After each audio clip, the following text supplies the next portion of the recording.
जिंदगी का कोई मकसद नहीं रह गया था, फिर भी मौत जैसी जिंदगी जीता रहा सिर्फ इसलिए। दोस्तों, सन 1993 में मिथुन चक्रवर्ती और शांति प्रिया की फिल्म आई थी फूल और अंगार। इस फिल्म को आप सबने देखा ही होगा, लेकिन इस फिल्म के पीछे छुपी सच्चाई के बारे में आप नहीं जानते होंगे। तेरी मोहब्बत में यूं पागल रहते हैं। जब मिथुन चक्रवर्ती मुंबई छोड़कर अपने पूरे फैमिली के साथ ऊटी शिफ्ट हुआ, तब मिथुन ने अपना नाम बदलकर राणा रेज रखने का क्यों डिसाइड किया था? आखिर ऐसा क्या हुई थी मजबूरी? और ऐसा सबक पढ़ाऊंगा कि जब जब बाथरूम में जाओगे मेरी याद जरूर आएगी। फूल और अंगार फिल्म से जुड़ी 6 रियल फैक्ट बात के बारे में जानकारी लेना चाहते हैं तो यह वीडियो आपके लिए है, और साथ ही जानेंगे इस फिल्म के बजट और बॉक्स ऑफिस कलेक्शन के बारे में।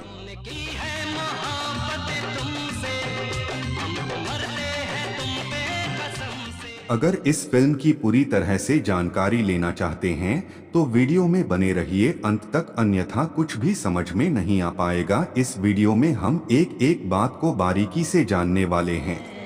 कोई नाम मेरा पूछे, तेरा नाम बताते हैं। वीडियो पसंद आता है तो वीडियो को लाइक कर दीजिएगा और चैनल को सब्सक्राइब करके बेल बटन को ऑन कर लीजिएगा ताकि वीडियो की नोटिफिकेशन सबसे पहले आपको मिल सके। तो चलिए वीडियो में आगे बढ़ते हैं।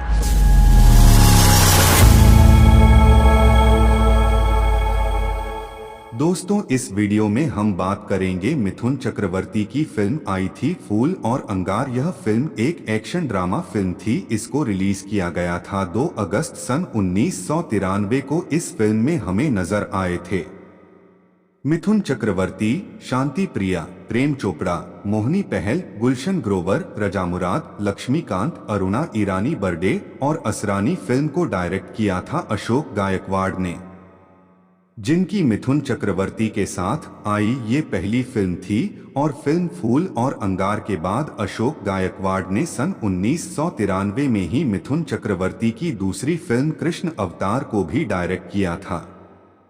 और आगे सन 1999 में उनकी फिल्में मां कसम को भी डायरेक्ट किया था। अशोक गायकवाड़ ने अपने करियर में ज्यादातर मिथुन चक्रवर्ती और जैकी श्रॉफ के साथ ही काम किया था।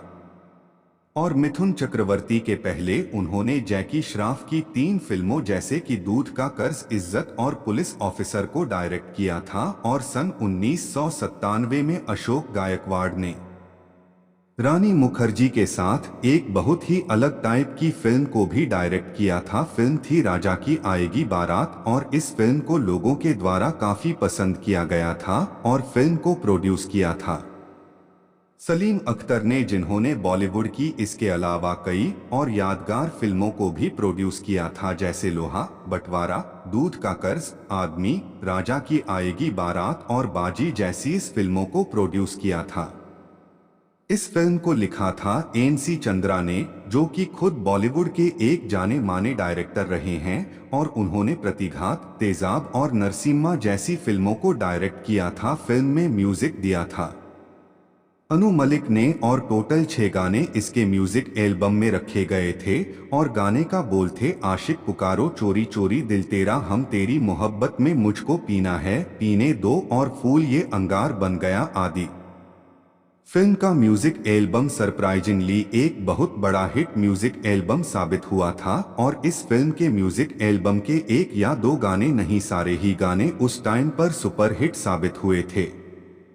और फिल्म के म्यूजिक एल्बम ने मिथुन चक्रवर्ती की ऐसी फिल्मों के लिए लोगों ने दीवानगी और बढ़ा दी थी। फिल्म के पॉपुलर गाने थे मुझको पीना है, पीने दो, और इसका टाइटल सॉन्ग फूल ये अंगार बन गया।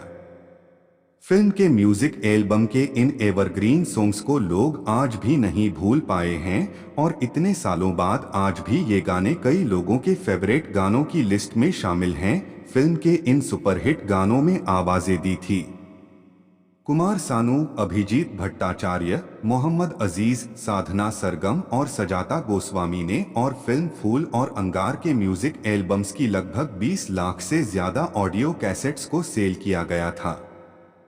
और फिल्म के कुछ गाने सन 1993 में रेडियो पर सबसे ज्यादा सुने जाने वाले गानों के टॉप 20 की लिस्ट में भी शामिल थे। तो चलिए अब हम जान लेते हैं इस फिल्म से जुड़ी 6 खास अननोन फैक्ट्स के बारे में। फैक्ट नंबर 1, फिल्म फूल और अंगार की बात की जाए तो 1990 के दशक में मिथुन चक्रवर्ती की जो भी फिल्में ऊटी में उनके होटल के आसपास की लोकेशन पर शूट की गई थी, उन फिल्मों का बजट काफी कम रखा गया था और उनके बजट की और बॉक्स ऑफिस कलेक्शन की एग्जैक्ट डिटेल को कहीं पर भी मेंशन नहीं किया गया है। हालांकि कुछ जगह पर इन फिल्मों के बजट और बॉक्स ऑफिस कलेक्शन के बारे में बताया गया है, लेकिन वो जानकारी वहां पर पूरी तरह से गलत है। इन फिल्मों की ज्यादातर अर्निंग थिएटर्स से ज्यादा इन फिल्मों की ऑडियो कैसेट्स और सीडी कैसेट्स को बेचकर की जाती थी, इसलिए इन फिल्मों के बजट और कलेक्शन की एग्जैक्ट जानकारी को कहीं पर भी खुलकर नहीं बताया गया है और इससे रिलेटेड जो भी जहां पर जानकारी मेंशन है वो पूरी तरह से गलत है। और मिथुन दा के फैंस को भी इस बात का कोई फर्क नहीं पड़ता कि ये फिल्म फ्लॉप थी या हिट थी। उनकी नज़र में ये फिल्म उस टाइम पर भी एक ब्लॉकबस्टर फिल्म थी और आज भी ये फिल्म एक ब्लॉकबस्टर फिल्म है। तो फिल्म के बजट और कलेक्शन की कोई भी गलत जानकारी मैं यहाँ पर नहीं दूंगा। अगर आपने ये फिल्म देखी है तो आप हमें नीचे कमेंट में बता सकते हैं कि ये फिल्म ब्लॉकबस्टर थी या सुपरहिट थी या एक हिट फिल्म थी। मेरे हिसाब से उस टाइम पर मिथुन चक्रवर्ती के फैंस के लिए ये एक ब्लॉकबस्टर फिल्म साबित हुई थी। आप फिल्म के बारे में अपनी राय हमें कमेंट में जरूर बताइएगा। और 2 घंटे 25 मिनट की कुल लंबाई वाली इस फिल्म को IMDb पर 5.7 आउट ऑफ 10 IMDb रेटिंग मिली हुई है। फैक्ट नंबर 2, फिल्म फूल और अंगार की पूरी शूटिंग ऊटी और उसके आसपास की लोकेशन पर ही की गई थी। जैसा कि फिल्म के गानों में भी आप देख सकते हैं ऊटी की कुछ खूबसूरत लोकेशंस को और यही के कुछ खूबसूरत गार्डन्स में इस फिल्म के पूरे गानों को शूट किया गया था। और जिस टाइम पर इस फिल्म की शूटिंग ऊटी के आसपास की लोकेशन पर की जा रही थी उसी टाइम पर मिथुन चक्रवर्ती की और भी बहुत सारी फिल्मों की शूटिंग ऊटी के आसपास की लोकेशन पर की जा रही थी और मिथुन चक्रवर्ती उस टाइम पर इतने ज्यादा बिजी हो गए थे कि एक फिल्म के लिए एक सीन शूट करने के बाद वो तुरंत दूसरी फिल्म के सेट पर पहुंच जाते थे। और उस टाइम पर आई मिथुन चक्रवर्ती की लगभग सारी फिल्मों में उनका लुक भी लगभग एक जैसा ही रखा गया था। अलग अलग फिल्म और अलग अलग सीन के हिसाब से मिथुन चक्रवर्ती के बस उस टाइम पर कपड़े चेंज किए जाते थे। उस टाइम पर इन पूरी फिल्मों की शूटिंग लगभग 1 से 1.5 महीनों के अंदर पूरी कंप्लीट कर ली जाती थी और इसके बाद में पूरी फिल्म के जितने भी गाने होते थे उसको 1 या 2 दिनों में पूरा शूट कर लिया जाता था और इसके बाद लगभग 1 से 1.5 महीने के अंदर इन फिल्मों की एडिटिंग और मिक्सिंग का काम कंप्लीट करके इनको रिलीज कर दिया जाता था। फिल्म के इतने जल्दी कंप्लीट हो जाने का आइडिया आप फिल्म फूल और अंगार के एक सीन को देखकर भी लगा सकते हैं। फिल्म के सबसे स्टार्टिंग सीन में जब मिथुन चक्रवर्ती को कोर्ट से जेल लेकर जाया जाता है तो इस दौरान रोड पर हमें धर्मेंद्र, विनोद खन्ना, सनी देओल और संजय दत्त की 26 मार्च सन 1993 को रिलीज हुई फिल्म क्षत्रिय का पोस्टर लगा हुआ दिखाई देता है और उस दौरान मार्च 1990 या 93 के बाद फिल्म फूल और अंगार की शूटिंग स्टार्ट हुई थी और आने वाले 3 से 4 महीनों के अंदर इस फिल्म को पूरा कंप्लीट करके इसको रिलीज कर दिया गया था। और इस दौरान मिथुन चक्रवर्ती के कई गानों में और कई सीन्स में हमें उनके कपड़े भी रिपीट होते हुए दिखाई दिए थे। जैसे फिल्म फूल और अंगार के लगभग सारे ही गानों को 3 दिनों के अंदर पूरा शूट कर लिया गया था और इस दौरान आप फिल्म के गानों के अलग अलग सीन्स में मिथुन चक्रवर्ती के लगभग एक ही जैसे कपड़ों को नोटिस कर सकते हैं। जैसे फिल्म का सबसे पहला गाना था आशिक पुकारो आवारा पुकारो। इस पूरे गाने के दौरान मिथुन चक्रवर्ती हमें एक फुल टी शर्ट पहने हुए दिखाई दिए थे और अगर आप फिल्म के दूसरे पॉपुलर गाने चोरी चोरी दिल तेरा चुराएंगे के वीडियो को देखेंगे तो उस गाने के भी कुछ सीन्स में हमें मिथुन चक्रवर्ती यही फुल टी शर्ट पहने हुए दिखाई देते हैं। और इन सारे गानों की शूटिंग लोकेशन को भी अगर आप ध्यान से नोटिस करेंगे तो आपको समझ में आएगा कि ये सारे ही गाने लगभग एक ही लोकेशन के आसपास अलग अलग एंगल से शूट किए गए थे। फैक्ट नंबर 3, फिल्म फूल और अंगार को जब बनाने का डिसाइड किया गया था उस टाइम पर इस फिल्म के मेकर्स इस फिल्म का नाम फूल और अंगार से पहले शेर रखने वाले थे, लेकिन बाद में फिल्म के अंदर मिथुन चक्रवर्ती के कैरेक्टर को देखते हुए, जो कि पहले फिल्म के अंदर एकदम सीधे साधे कॉलेज के प्रोफेसर के तौर पर दिखाई देते हैं, लेकिन बाद में फिल्म की स्टोरी ऐसा मोड़ लेती है जिसमें मिथुन चक्रवर्ती अपनी बहन के रेप करने के आरोप में जेल भेज दिए जाते हैं और जब वो जेल से बाहर आते हैं तो उनका कैरेक्टर पूरी तरह से चेंज हो जाता है। इस वजह से बाद में फिल्म के मेकर्स ने इस फिल्म का नाम शेर से बदलकर फूल और अंगार रखने का डिसाइड किया, क्योंकि फिल्म का यह टाइटल मिथुन चक्रवर्ती के कैरेक्टर को फिल्म के अंदर डिफाइन करता था।